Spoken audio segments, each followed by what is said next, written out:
On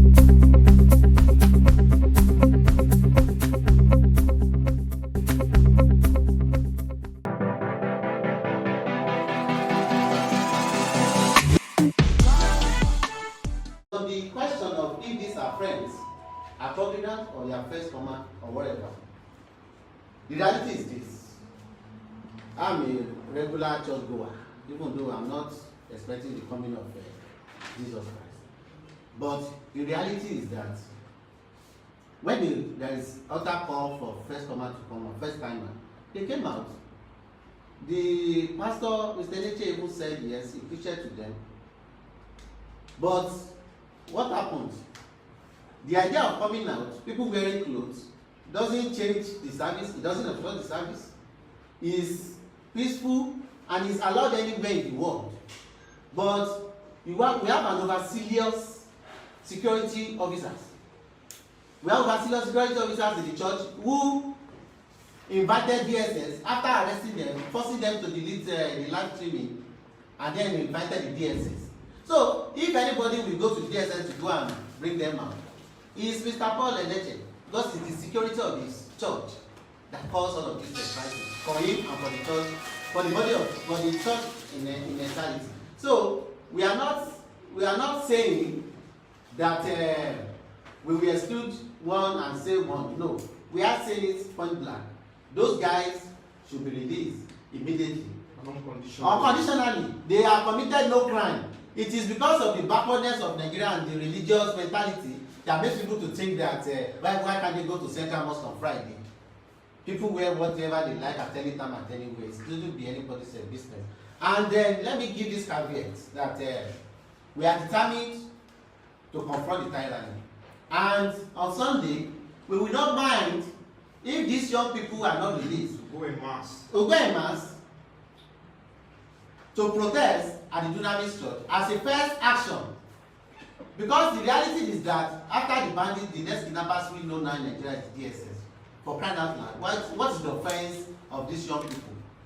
In fact, the Constitution didn't allow them to be kept more than 24 hours. Our friends are now spending 5 days in unlawful detention for committing no crime. So I think that's answer that. And for those who are familiar with the Bible very well and the activities of Jesus, there's no way that it is reasonable to separate protest from the church. Because the church, if the church doesn't stand for justice, what does the church stand for? If the church doesn't stand for the fight for those who their rights are being abused, what does it stand for? If the church is not good enough to stand against tyranny, what does it stand for? And you would agree with me that Nigeria is drifting from democracy to civilian autocracy. Because whatever that allows you or that emboldens you to keep people who have not committed a crime for 5 days without charging them to court, I mean, it already delegitimizes whatever democracy stands for. So now, are you picking up this your threat to possibly doing mass protest to Dunamis in the event that your friends are not released between now and Sunday? Definitely, because as long as Dunamis Church and the pastor stand as an accomplice to this unfortunate event, we are definitely going to mobilize in a large number to storm the church on Sunday in protest against breach of the fundamental human rights of the said young people. But I saw a picture, correct me if I'm wrong, that your leader of your position has met with the pastor himself. I saw a picture somewhere. Yes, I was there too. So was this, what was happening at the meeting? Before we proceeded the meeting, what the church promised us was that we're going to take back, the release of we're going to come pick our comrades after they, collect their custody back from the DSS. That was the promise they gave to us. But on getting there, we engaged in a meeting where what was discussed most was the church trying to exonerate themselves, trying to deny involvement in their arrest, trying to play all sorts of games. So I can tell you that the meeting was futile Because the purpose of calling the meeting was for the release of our colleagues. Until now, our colleagues are still in detention, so the meeting has no, meaning. So are you suspecting any foul play now between the church, DSS, and the Yes, definitely. That's what is playing out. Because what the church told us was that they were going to release them and then we should come pick them. That was even very clear.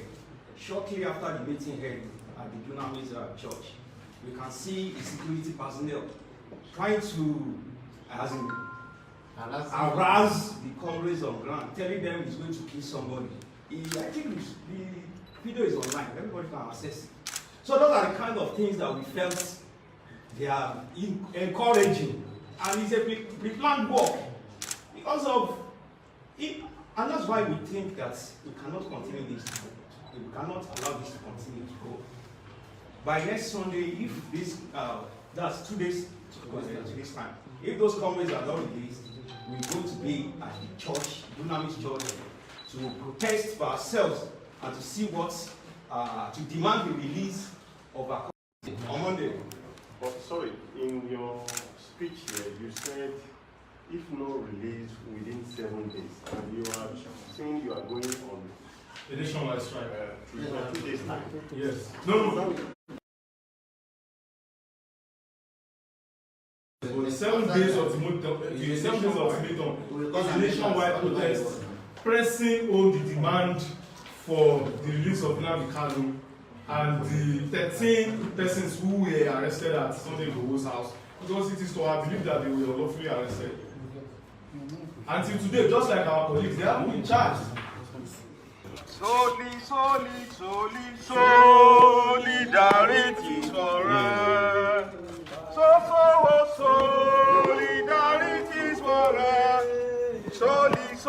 Solidarity forever. We shall always fight for our right. Solidarity forever. Solidarity forever.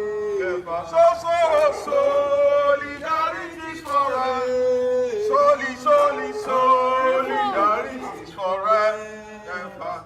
We shall always fight for our right. Victory, there is victory for us. Victory, there is victory for us. In the struggle for our people, there is victory for us. Forward,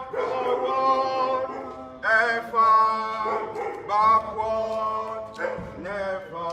In the struggle for our people, there is victory.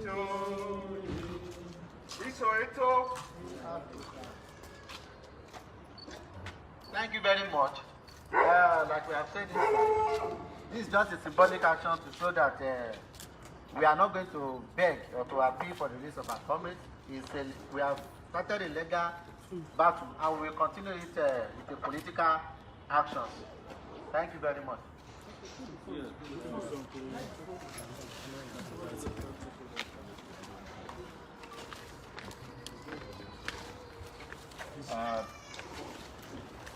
As our colleagues have spoken to them regarding the heartless, inhuman impunity that continues to ravage this country by the Buhari regime. We are here to inform all Nigerians that Nigeria is no longer a democratic nation. It has become a banana republic. It's being governed with iron fist. We have full-blown tyranny. We have a despot in government today named Muhammadu Buhari, and they are making no pretense about it. But why this is very, very despicable is that a church is involved. A church has colluded with the Nigerian state to hand over innocent protesters to the lawless state security services that styled itself as DSS. There is no entity known to law in Nigeria as DSS. It is an alias name of impunity that has come to be known in Nigeria. So we have met with the pastor and discovered that he was playing games with us. He lied, and I'm emphasizing it. He lied that his church security was not involved in the arrest. But we have ample evidence that not only did they get involved, they actually physically brutalized these protesters simply because they were wearing the kind of t-shirt I'm wearing now to church. And I've heard some of you ask whether they should have gone to church in these t-shirts. Well, the question is, if they went to church with a t-shirt saying Buhari must stay, or I stand with Buhari, would you beat them up? And I've also heard some people who are saying that, oh, why don't they go to mosque? Well, I think it is also a way of demonizing Islam. Yes. To say that if you go to church or to a mosque to fight against oppression, the members of this mosque will beat you up. That's a demonization of Islam. Because I've seen a lot of Muslims fight against oppression. The Shiites are fighting every day against oppression in this country. I know of Muslim clerics who condemn the Buhari regime. Why are we demonizing them by saying, oh, why don't you wear the t-shirt to mosque? You know, everybody in this country is tired of the Buhari regime, and they are at liberty to wear whatever they want to church or mosque either on Friday or on Sunday. The question we should be asking is, why is it a crime to even engage in protest? Whether it's in a church, in a mosque, or in a school, as you now know, ask about what the L5 did to students who were protesting on campus.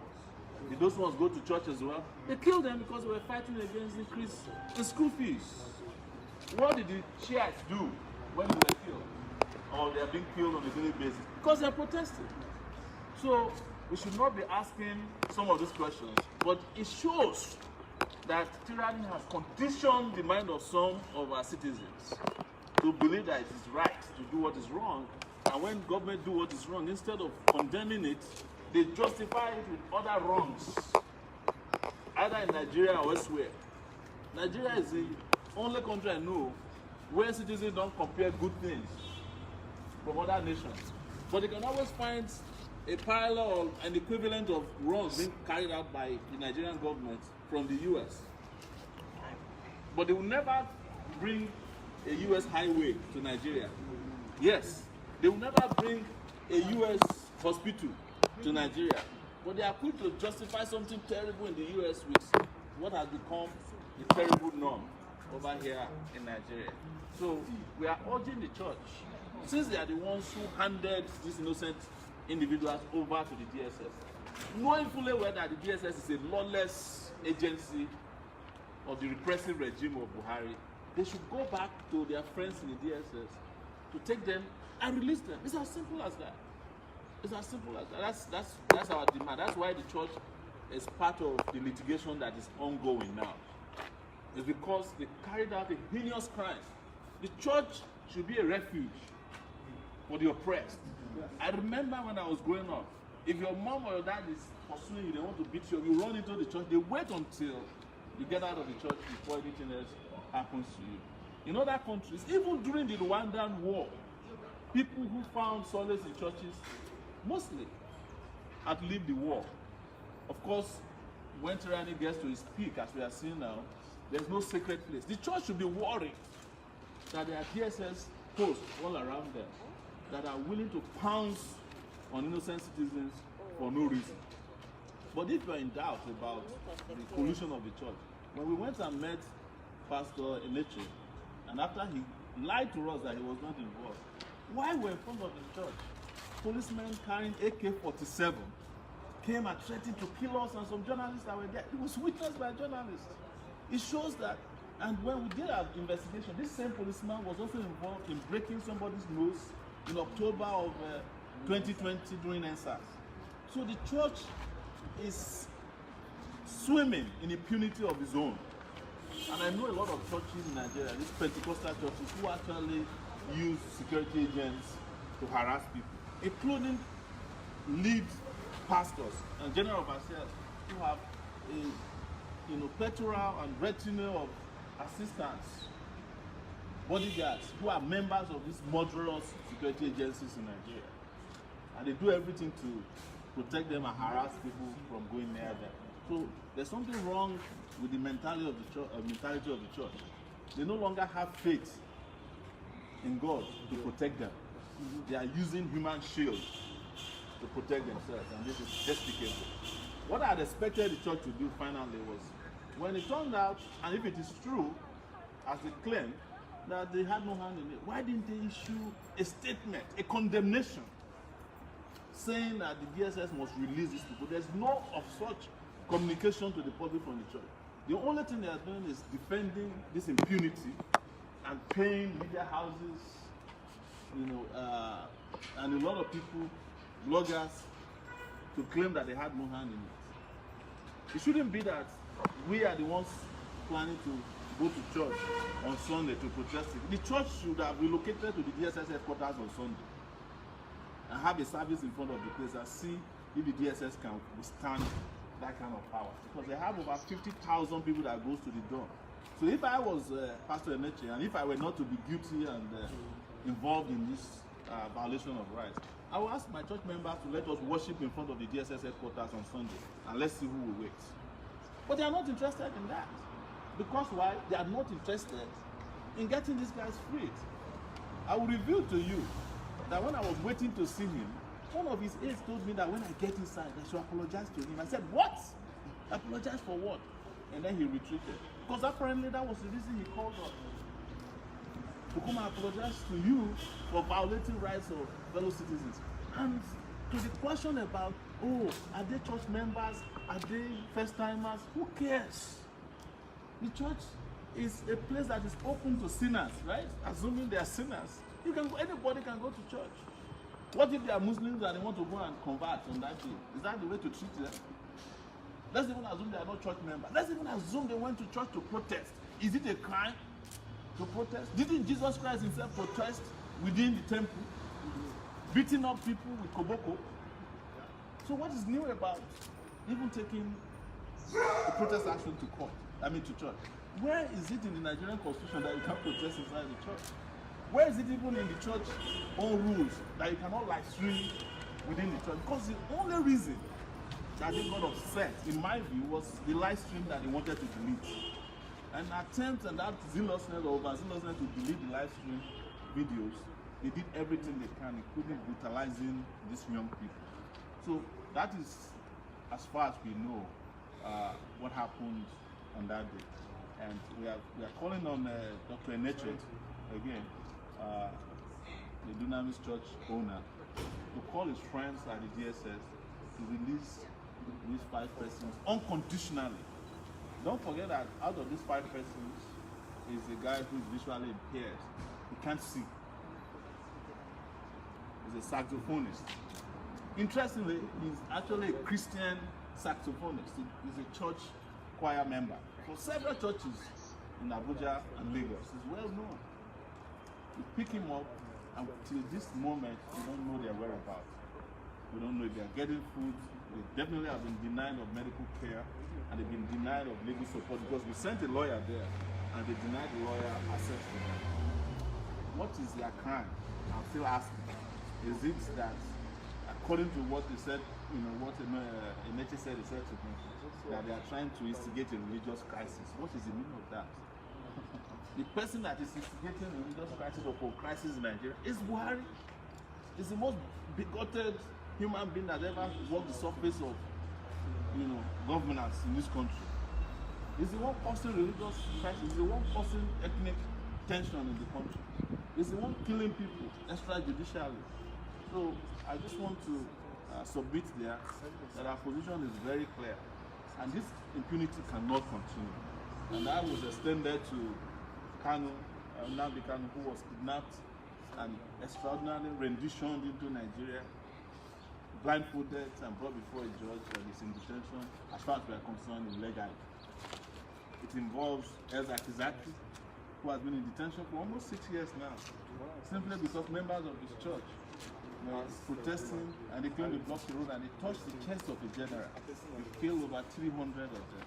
This also includes members of the agitators of Yoruba who were picked up in the middle of the night when the SSS engaged in a murderous invasion of Sunday Igboho's house in Ibadan. And NSAS members who are still wallowing in detention, as well as students in Kaduna who recently were engaged in peaceful protests against Tutsis who have been languishing in detention now for almost 2 weeks.